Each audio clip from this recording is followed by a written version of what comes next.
Good evening, guys, from Highland Hills Farm. We just want to take some time and introduce ourselves to you formally. I know in some of our videos you've seen us, but we haven't had time to actually sit down and introduce ourselves formally. This is my wife, Deb. Hello. And I'm John.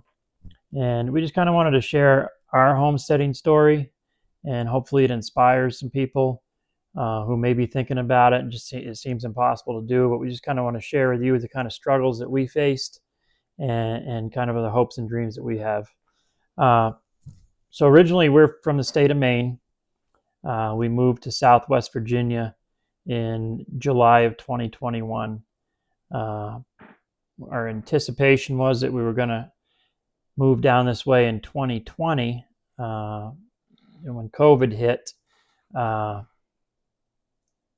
it was kind of rough. I got to the point where I was a few days from putting my retirement papers in from my job, and then we had a diagnosis with Deb, and I'll let her share that a little bit with you.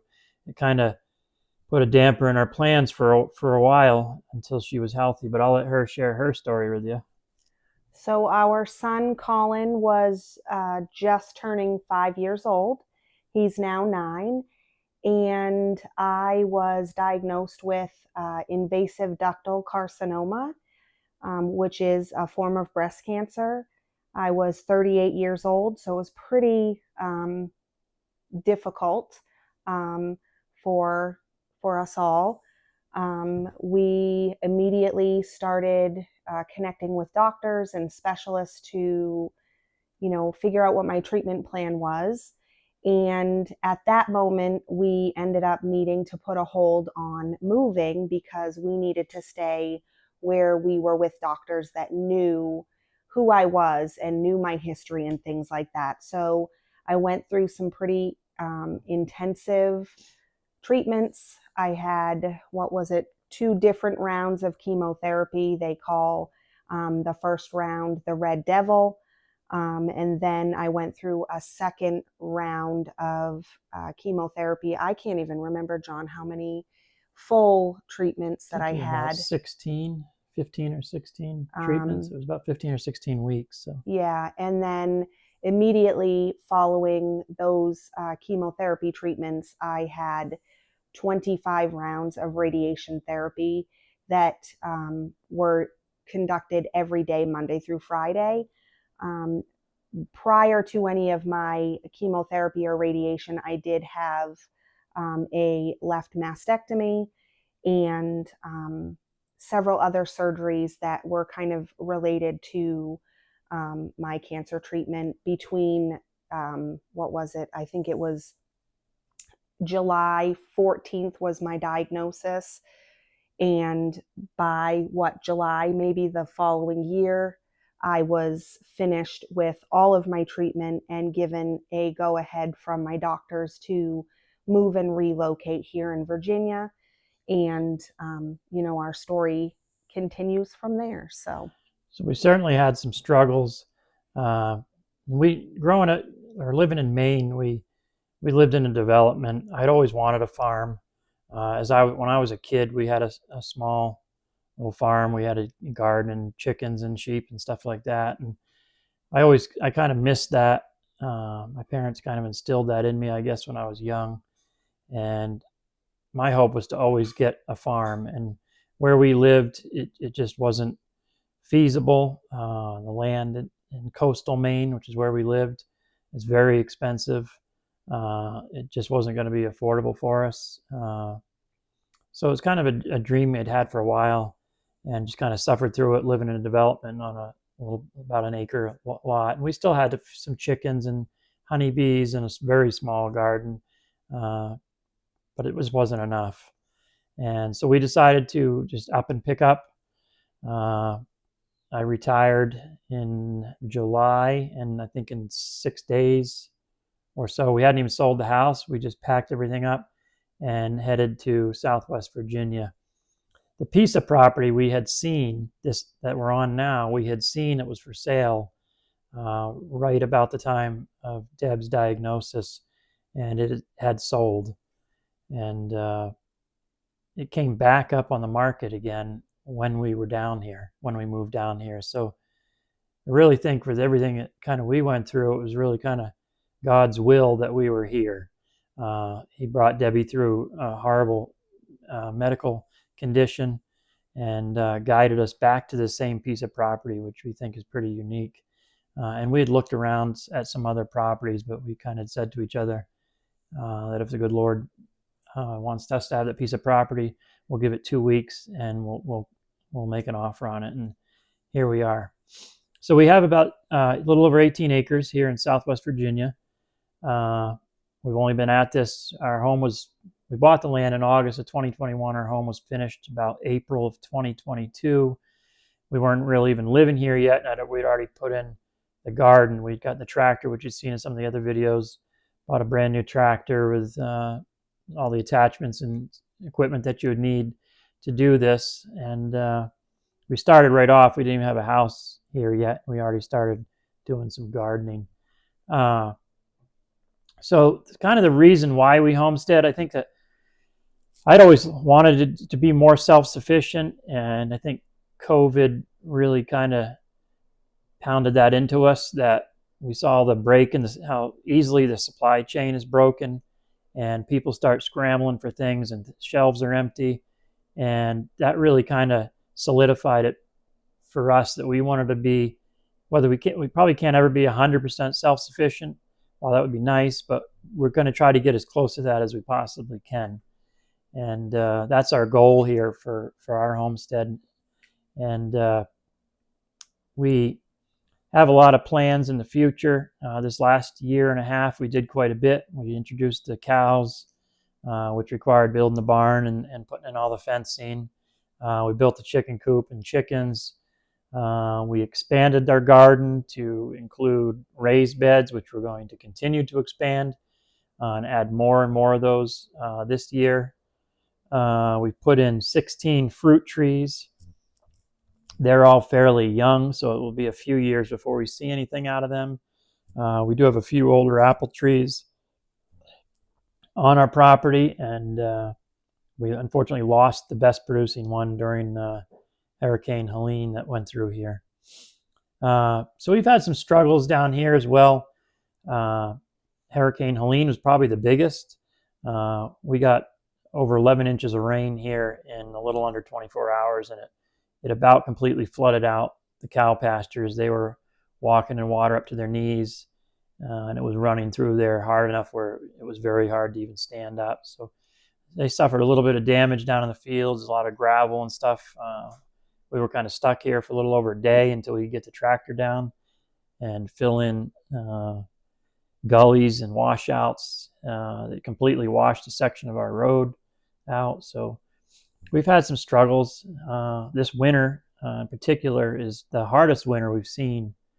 Up until now, in the couple of years we've been here, we'd only seen an inch of snow the entire winter. And we, as you can see in some of our videos or this video to follow, we've had quite a bit more. And just brutally cold. We kind of moved from Maine to get away from this. I actually have just been joking around. I also want to add that John and I both work full-time jobs that do not have anything to do with our farm. So we are full-time employed outside of our farming. And I always joke around now, since we've had all this harsh weather here, we're used to it being from Maine. But I said, heck, I'm going to go back to Maine because they're having less snow right now and less cold weather. And that was one of the reasons that we also moved here, was because we knew that trying to fulfill our dream of having a homestead and a farm and becoming self-sustainable was going to be a lot more difficult living in Maine, because the winters are so much longer and a lot harsher. And we're experiencing a little bit of that here now. Yeah, we're still fortunate we'll have a longer growing season here, which is really what our focus was. A lot of the crops that we can grow here, you can't grow in Maine. There's just not enough time. Yeah, so this is our dream. We've got a lot of ideas that we still want to complete. We need to put up a big barn to store all our tractors. We have 2 tractors now. maybe more in the future, or at least some bigger attachments. I'd love to be able to do my own hay baling. Right now we kind of partner with another farm nearby, and we split the hay.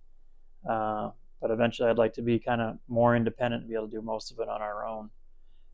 We want to put in a root cellar, building a root cellar outside, which will also kind of be a potential tornado shelter if we need to. Not that we have many here, but during Helene we did have one nearly come over the top of the house. So we just want to have those things in place so that we feel safe. But our ultimate goal, like I said, is to produce as much as we possibly can for ourselves, and not be as dependent on the supply chain. We've got a fairly good start on that, but there's a lot of other things we want to do. We want to do our own wheat and sorghum to make molasses, and we have our honeybees already. So there's some sugar sources that we have, and we want to do the flour and all the other stuff. And we do a lot of canning. We're getting more into it now as our garden produces more. The raised beds have really helped us. But we just hope that you enjoy our videos. We want to inspire those people that are maybe on the fence or think it's impossible. This is a lifestyle that you absolutely can do. It's a lot of work, but it's a good work that you feel value from doing, especially when you're making meals, and it's a lot of the stuff that you've grown yourself and you know exactly where it came from. It feels really good to be taking eggs from your own chickens and things from your garden to make your meals. You know, for example, our Christmas and Thanksgiving dinner, we could just list off a whole bunch of things that we were able to preserve up until the holiday in order to prepare our meals. You know, squash, potatoes, corn. I mean, you name it, we were able to use those things. Our honey that we're using regularly. All of that stuff it's really exciting to be able to say that we've put in all of our you know, sweat and efforts and joy and passion into the things that we're able to provide to our family. I do want to just share a little bit too about how exciting it is for us to share this experience with our now 9-year-old. He really, and you've seen him probably in some of our videos, and you'll continue to see him, but he has a lot of enjoyment in, you know, riding on the tractor. He's actually driven the tractor on his own, and he'll go out and garden with us, and he'll feed the animals. And you know, our ducks are actually his. It was something that he asked for his birthday this year, and he said to us, Mom and Dad, it's the only thing I want for Christmas is to have ducks. Or for his birthday. And so we were able to do that for him. And so we're just feeling like we're able to really teach him a lot about where things come from, and that it takes a lot of hard work to, you know, make your dreams come true.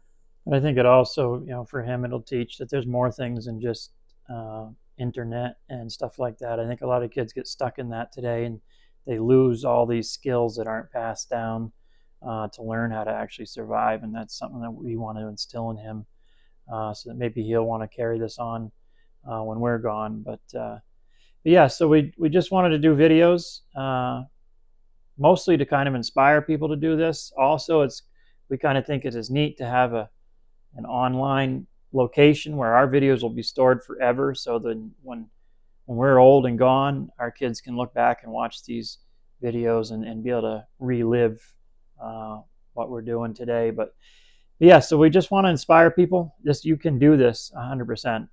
You just have to be willing to take that step. And we took a big step we left before our house was sold, which it did sell within a week or so, and headed down here and just started building our dream. But we hope you enjoy our videos. We're going to continue to hopefully improve them. We're pretty new at this in YouTube and what equipment we need to make better quality videos, but I think, you know, we're going to keep working on it, and we hope you follow along with us. If you like our stuff, please subscribe, like, comment. We'll try to get back to you as quick as we can. But just after this, we'll have a video of what we've been doing, some of the stuff this week. One was dealing with that big snowstorm down here. They call it Snowmageddon 25. Yeah. To us, it was a small storm, but it shuts everything down here. Kids have missed 3 weeks of school plus. Yeah, kiddos are so far. have just gone back to school today, and yeah, they were out for a long time. And they're not equipped for it, and Yeah. neither were we. We don't have a snow plow. We didn't even own a snow shovel until last year. We just bought one just to have one. Fortunately, we have it because we've used it this year, but we don't have a plow for the tractor, which would make life a lot easier, but that's going to be something we're going to do in a future video. But anyway, we hope you enjoy our videos. We'd like you to subscribe, comment, give us a thumbs up if you like it. Continue to follow us, and we'll put out more content. But for now... Yeah, we appreciate your support, so, keep on watching. So for now, have a good night from Highland Hills Farm. Life's an adventure near and far. Join us today at Highland Hills Farm.